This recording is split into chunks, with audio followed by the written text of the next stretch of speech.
The first thing Elaine noticed was the silence. Not the absence of noise, but the absence of intention behind it. She stood at Gate 9 of Denver International holding a carry-on bag with wheels that no longer rolled straight and a purse with a stitched name tag that read E. Whitaker. Her hands trembled, though she wasn't cold. Just waiting. She had arrived early on purpose. Her daughter Julia insisted she do so. Security lines are long, Mom. Just wait by the gate. I'll come get you, I promise. That was 6 hours ago. Elaine's flight had landed ahead of schedule. She imagined Julia stuck in traffic, or caught up at work, or maybe doing something important with the twins. Her granddaughters.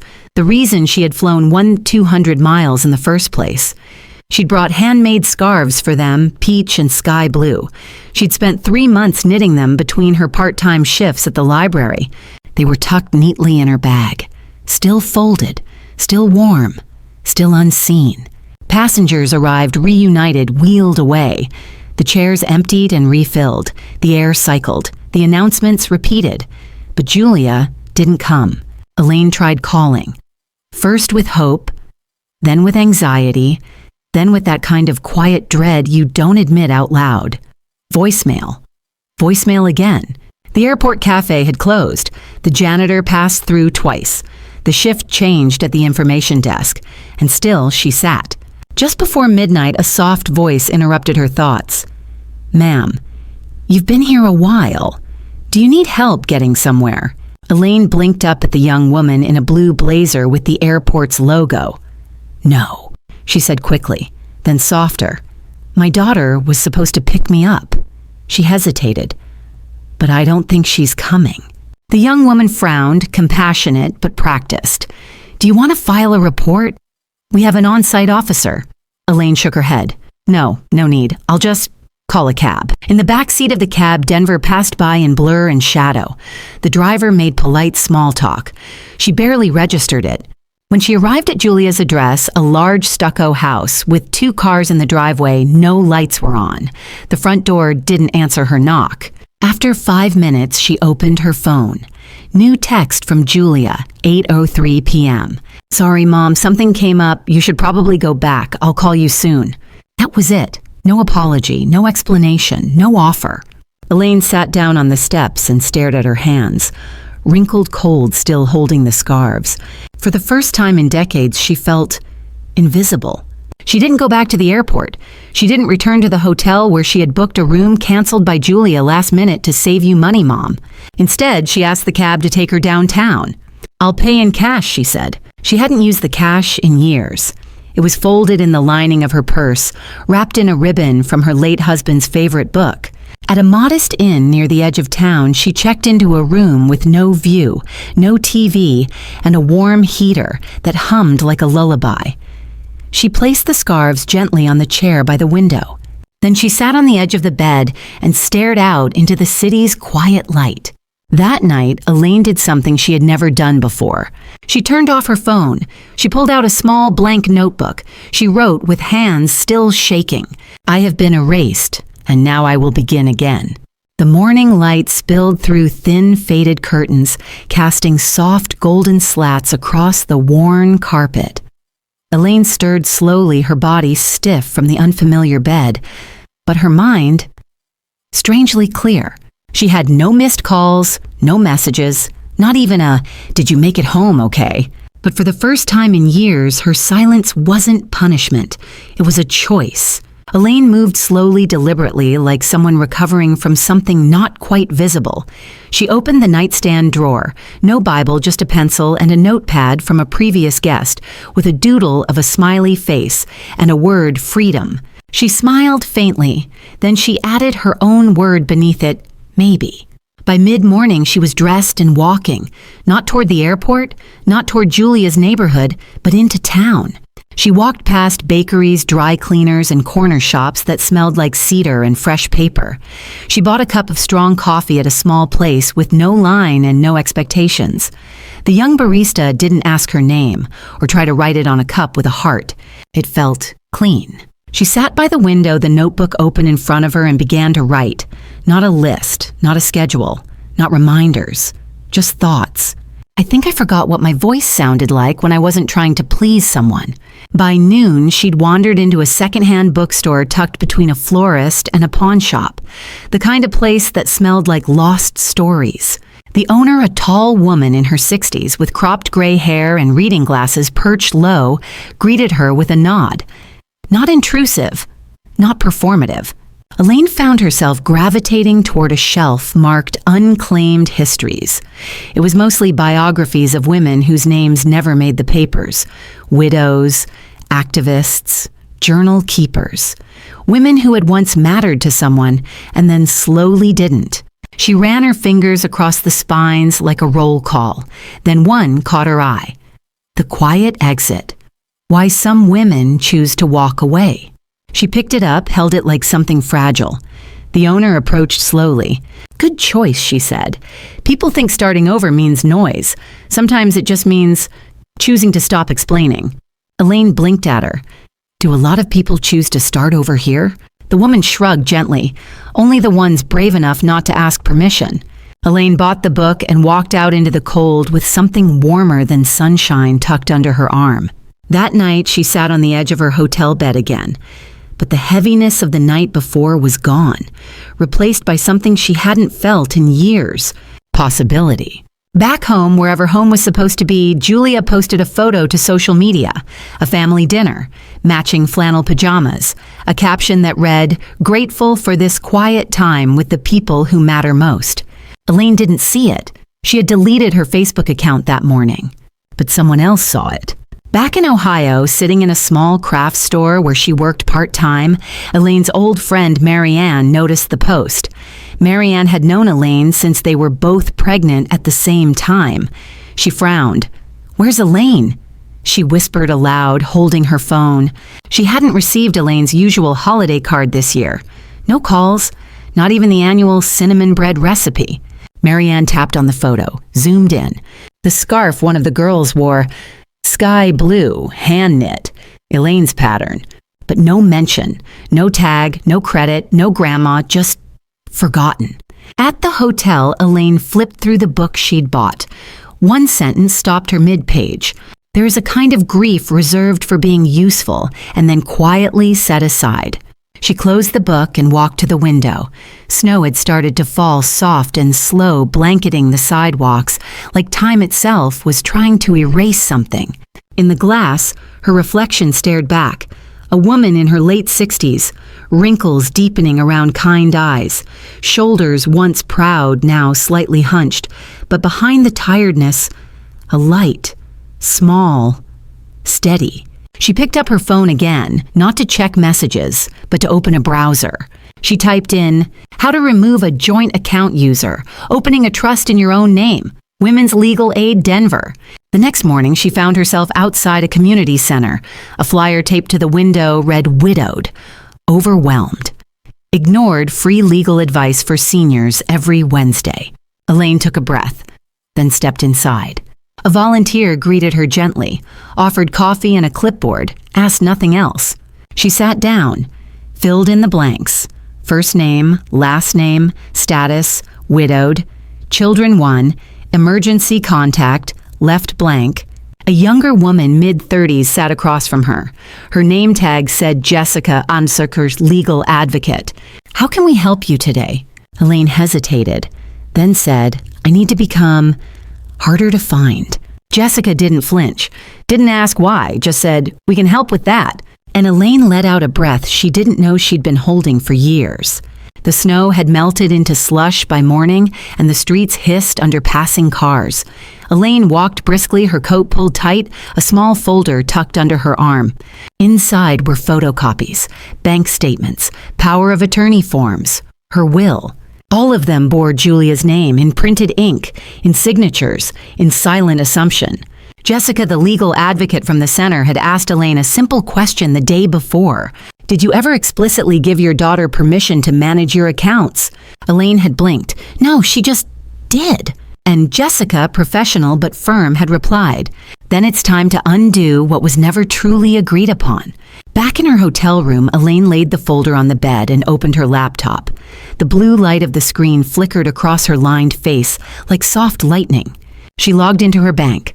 Joint checking, Julia Whitaker Secondary. Savings linked to Julia's PayPal. Emergency Medical Fund Authorized Caretaker. Julia Whitaker. Elaine stared at it all. A map of silent control. She remembered every small conversation that led to this. Let me take care of your online stuff, Mom. You'll just get confused. Don't worry, I'll handle your prescriptions. Just give me access. You don't need 2 credit cards at your age. Each one had come wrapped in love. Each one had slowly hollowed her out. She didn't cry. She didn't scream. She revoked, 1 click at a time. Each removal came with a warning. Are you sure this change is irreversible? Do you want to notify the secondary user? Elaine didn't flinch. She clicked no, every time. By noon, she had changed her passcodes. She printed fresh copies of every updated account. She folded the documents neatly, placed them in her suitcase next to the 2 scarves, still untouched, and zipped it shut. A suitcase once packed for reunion now held the seeds of rebirth. She went back to the community center later that afternoon, not for help, to help. Jessica looked surprised as she walked in. I was hoping you'd come back, she said. Everything go okay? Elaine smiled softly. I think I just changed the locks on my old life. Jessica laughed. That's one way to put it. They sat in the break room with tea. A radio buzzed softly in the background, playing a song from the 70s. Elaine tapped the side of her cup. Do you ever meet women like me? She asked. Ones who've just had enough. Jessica didn't answer right away. Then she said, every Wednesday. Some come with bruises, others come with spreadsheets. But the wound is always the same. Elaine looked down. And what is that? Jessica met her eyes. The wound of being told your worth expired the minute you stopped being useful. Elaine didn't respond, but she blinked faster than before. That evening, she stopped by a stationery store and bought a leather journal, dark green, her favorite color. At the hotel, she flipped open the cover and wrote on the first page, January 12th. Today I chose myself, not because anyone told me to, but because no one else ever would.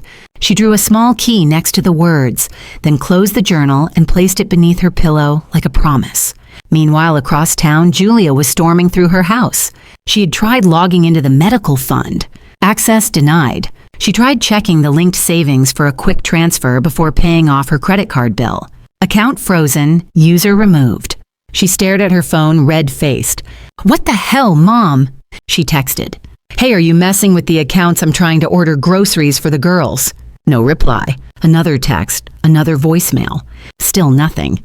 She stood in the middle of her designer kitchen, hands on her hips, rage blooming like wildfire in her chest.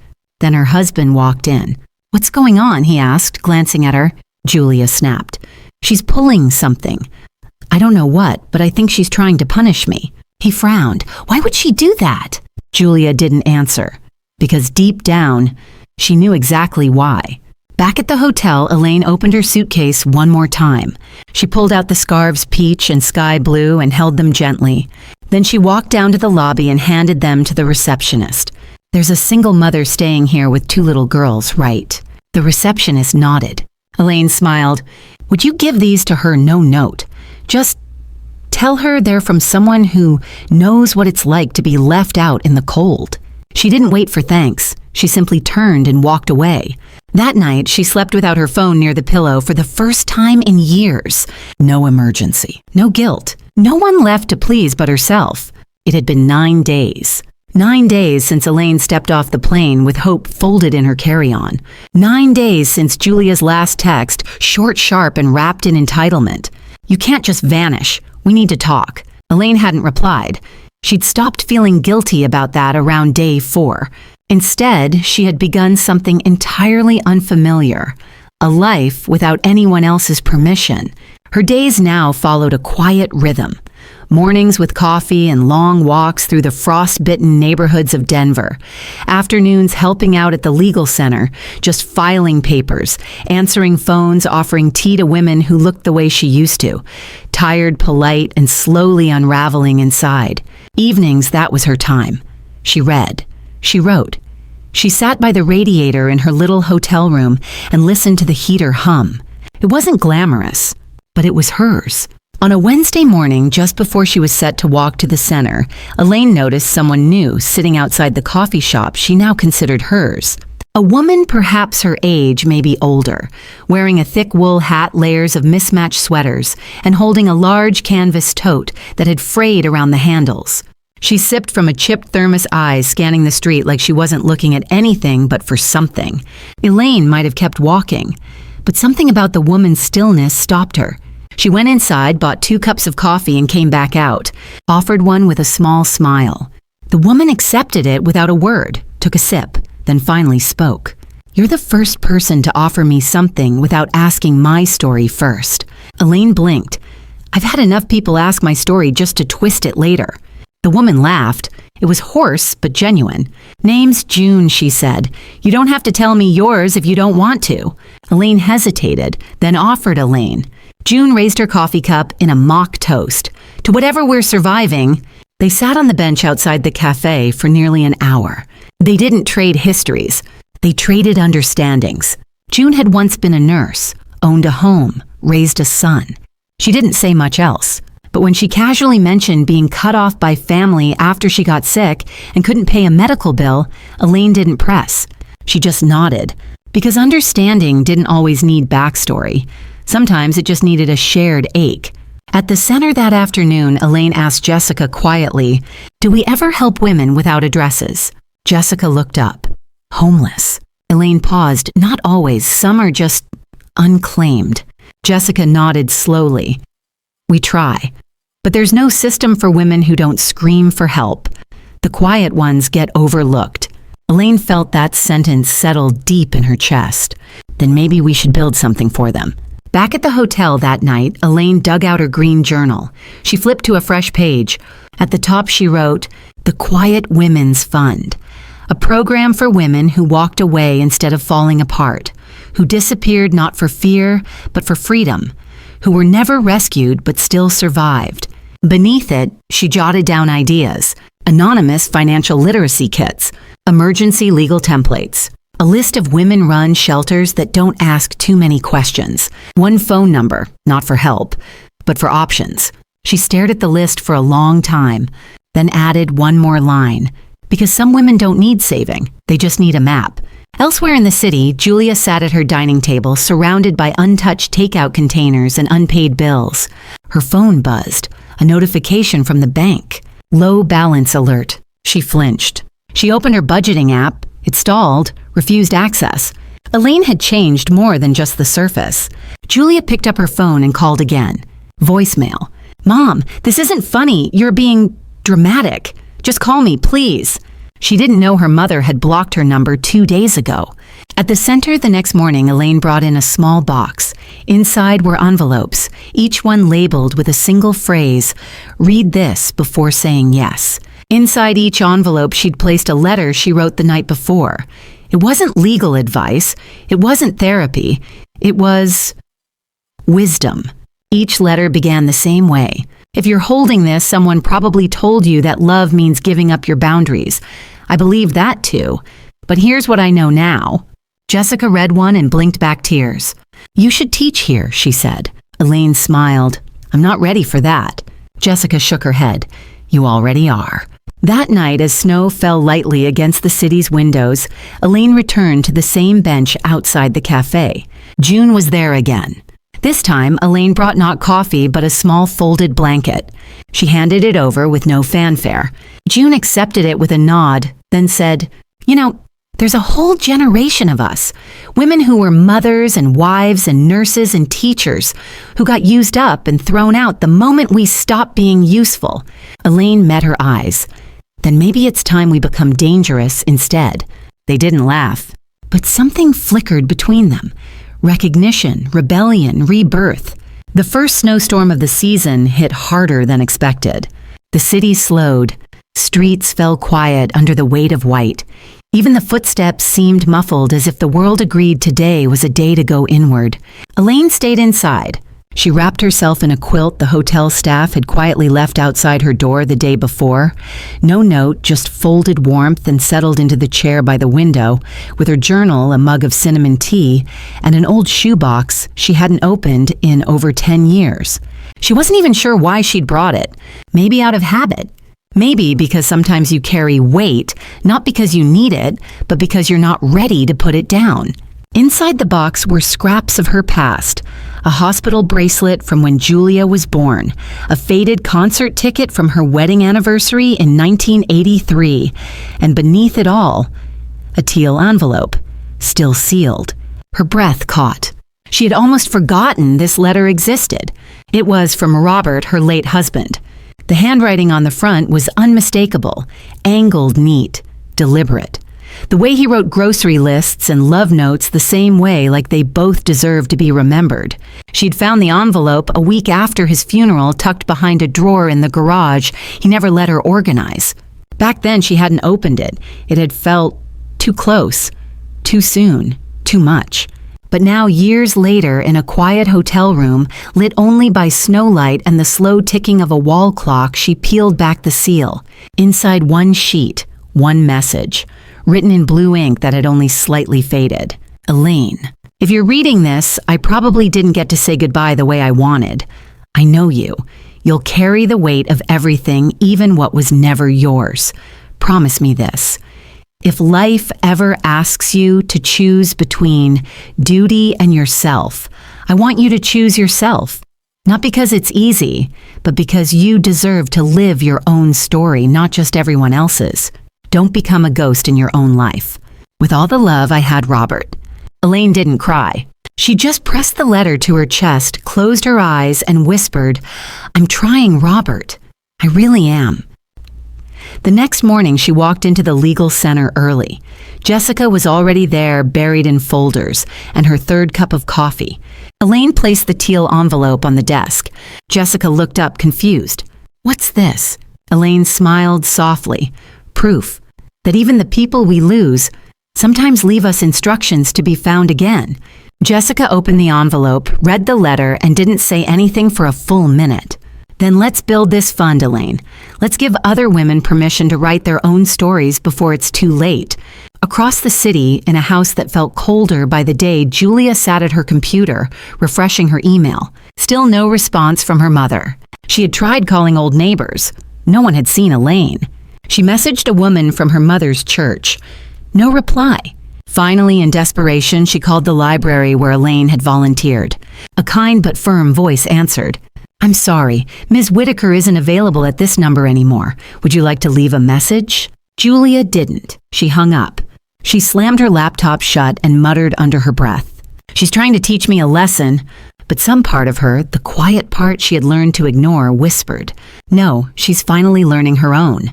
Meanwhile, at the community center, Elaine and Jessica began preparing the pilot launch for the Quiet Women's Fund. They didn't call it a program. They called it a circle. Each woman would receive a private consultation on legal protections, a printed guidebook titled "No is a Complete Sentence," and a small emergency grant just enough to leave if she needed to or to stay if she chose to. It wasn't about rescuing. It was about remembering power.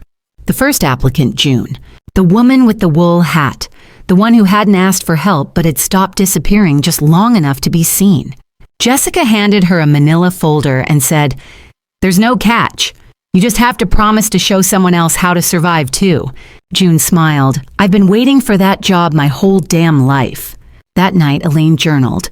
"I thought walking away would be the hardest part. But it turns out, staying gone is where the courage lives." She tucked the teal letter inside the back flap of her journal.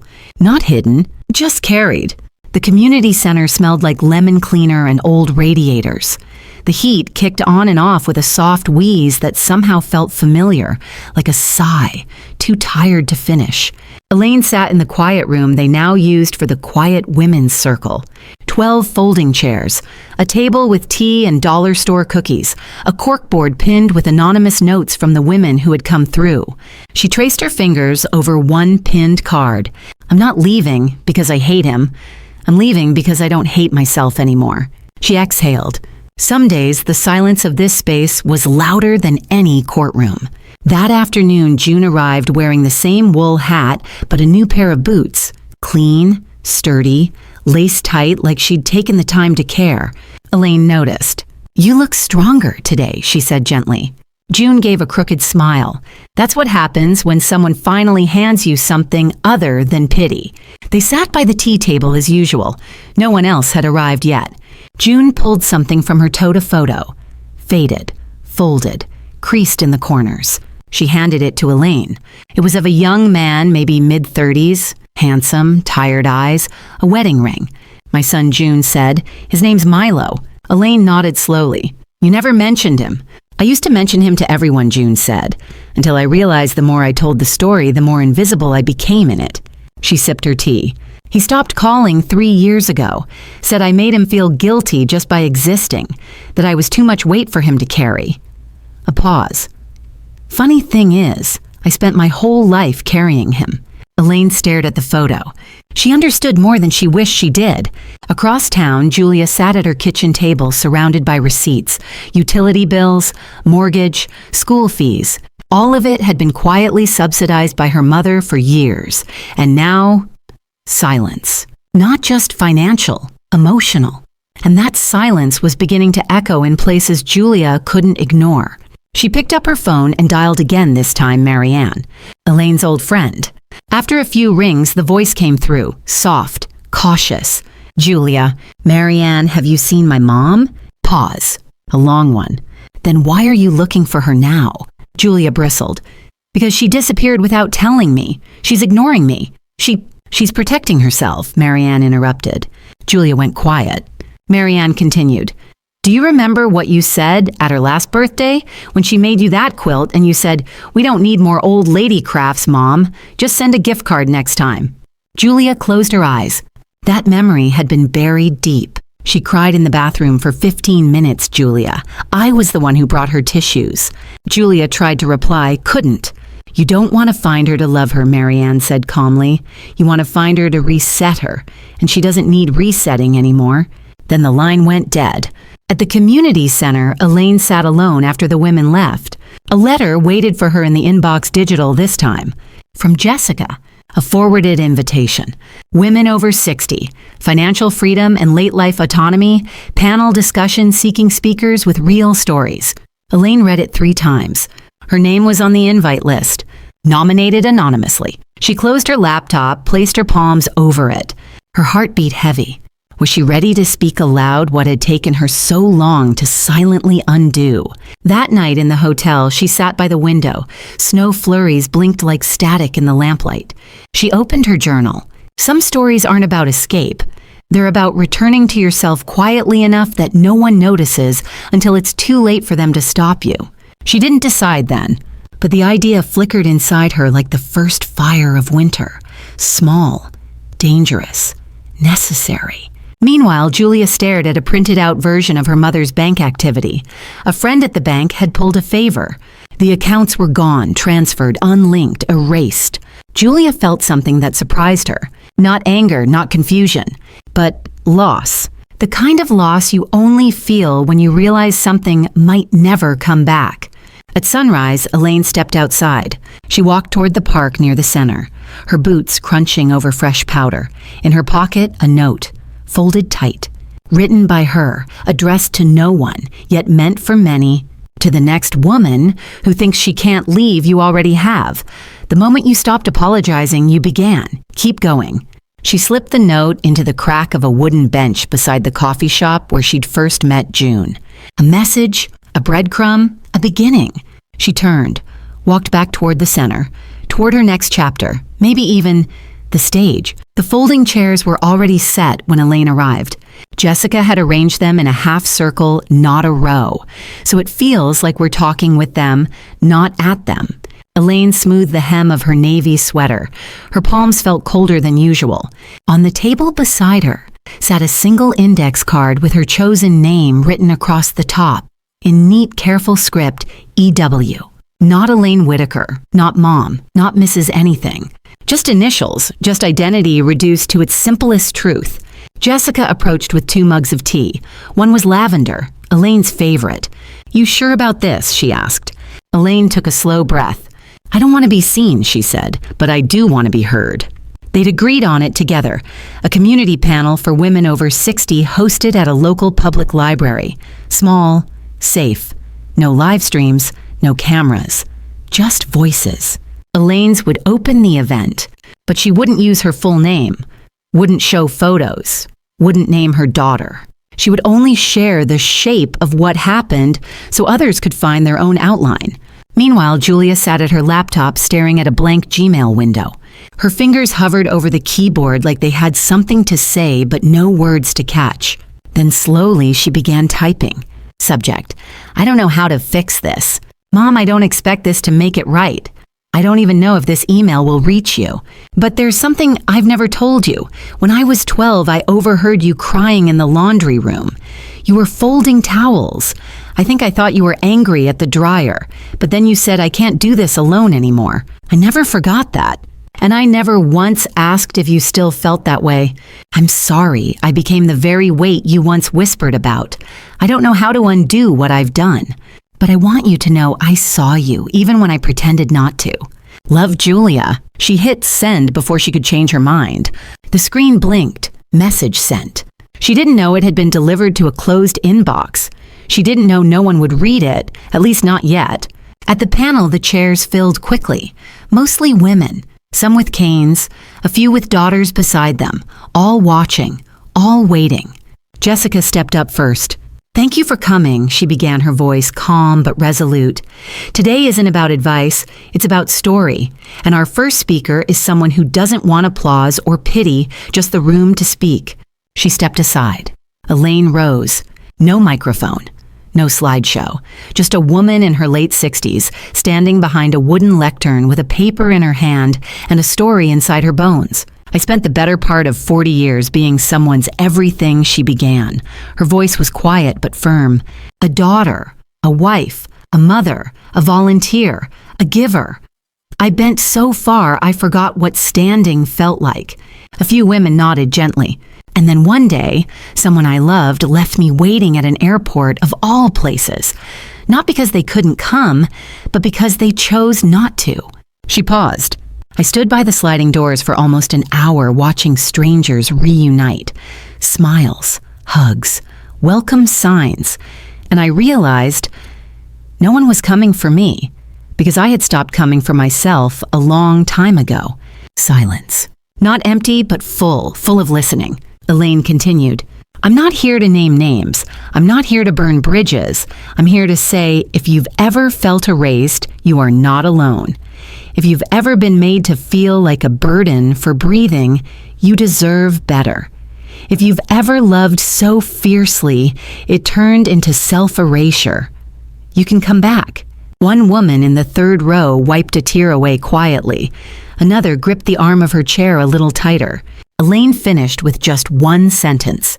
You can lose everything and still find yourself. Sometimes, only then. She stepped back. No bow, no smile, just a deep breath. And then her seat. Jessica placed a hand on her shoulder. You didn't just speak, she whispered. You ignited. That night, Elaine sat in her hotel room. A small vase of wildflowers sat on her windowsill, a thank you from the library staff. Beside it, a single note in a stranger's handwriting. I thought I was too late. Thank you for reminding me I'm not. She held it to her chest, and for the first time in years, she allowed herself to weep, not from pain, but from being witnessed. Across town, Julia sat in the dark. No reply to her email, no ping, no read receipt. She stared at her reflection in the glass of the microwave-tired, unbrushed hair shirt stained with formula. She whispered to herself, I think I finally know what she meant, then turned out the light. At dawn, Elaine stepped outside. She walked toward the bench by the cafe again. A new note had been placed where hers used to be. To the woman who left breadcrumbs, I followed them. I'm not there yet. But I'm not lost anymore. She smiled, folded it, slipped it into her coat. She didn't know the name of the woman who wrote it, but she didn't need to. Some revolutions don't come with fanfare. Some just start with a bench, a scarf, and a whisper. You are allowed to begin again. Elaine woke to the sound of a knock. 3 soft taps, then silence. She rose, pulled her sweater tighter, and opened the door of her hotel room. No one stood there. only a brown paper bag neatly folded at the top and a white envelope taped to it. Her name Elaine written in block letters. For the first time in weeks, someone had used her real name. Not ma'am, not EW, not initials, just her. She brought it inside. The envelope was unsealed. Inside a note written on plain stationery. Time is a strange thing. Sometimes we waste it on the wrong people. Sometimes we run out before we get the chance to fix what we broke. I'm going now. I don't want pity. I just didn't want to disappear without saying something first. Tell the next one she's not weak. She's just waiting for the storm to pass. June. Elaine's fingers trembled. She looked inside the bag, the wool hat, the photo of Milo, a worn paperback novel, and at the bottom, a folded city bus schedule with one route circled in red. She was gone. At the center, Jessica confirmed what Elaine already suspected. June had come in earlier that week. She'd closed her file, refused follow-up care, declined the shelter voucher. She said she didn't want to be someone's project, Jessica said quietly. Elaine sat in the chair beside the bulletin board, the same chair where June used to sip tea and crack dry jokes about the thermostat. She stared at the blank space where June's name had been pinned. I should have known, she murmured. Jessica gently replied, "She didn't leave because you failed her. She left because she didn't want to take more than she gave." That night, Elaine didn't sleep. She sat at the small desk by the hotel window, the photo of Milo laid flat beside her journal. She began writing not in her own journal this time, but in a blank notebook she would leave behind just like June had. To the woman reading this, I lost someone today, not to death, to silence. And I'm learning that some goodbyes happen while the heart is still beating. I want you to know this. You are not too late. You are not too much. You are not too broken. You are just beginning. She closed the notebook, tied it with a ribbon, and placed it next to the community corkboard the next morning. Across the country, Julia sat at Gate 14 in Chicago O'Hare. She wasn't sure what she was chasing. She didn't book the trip to confront Elaine. But she couldn't sit inside that house anymore, surrounded by artifacts of a mother she never really knew. She had called the library again. Still nothing. But a quiet voice inside her whispered, maybe she doesn't want to be found. Maybe she wants to be understood. Julia boarded the plane anyway. She carried only a duffel bag and a photo one her mother had taken the day Julia turned 6. They were both smiling, barefoot, wind in their hair. Back when time hadn't hardened them yet. Elaine didn't know Julia was on a plane, but that same evening she received another email from the panel organizer. Subject line, "Your speech changed lives. Will you publish it?" They wanted to create a small book of anonymous stories, pass them out at senior centers across the state. But they also offered her the option. You can keep your initials, or you can take credit.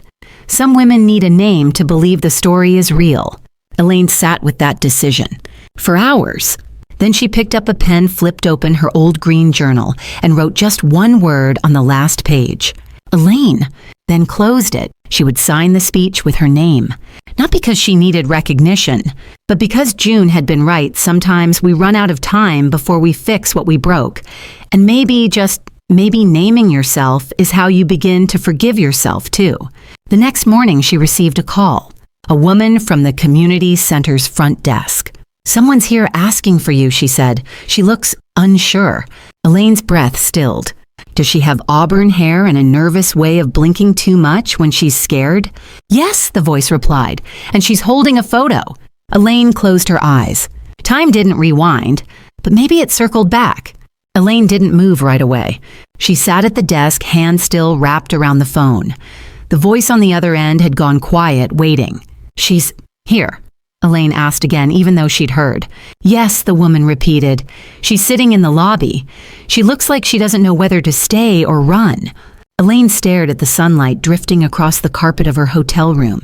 It cast long, thin shadows like lines from a story she hadn't finished writing. "I'll be there," she said, then hung up. But she didn't stand. Not yet.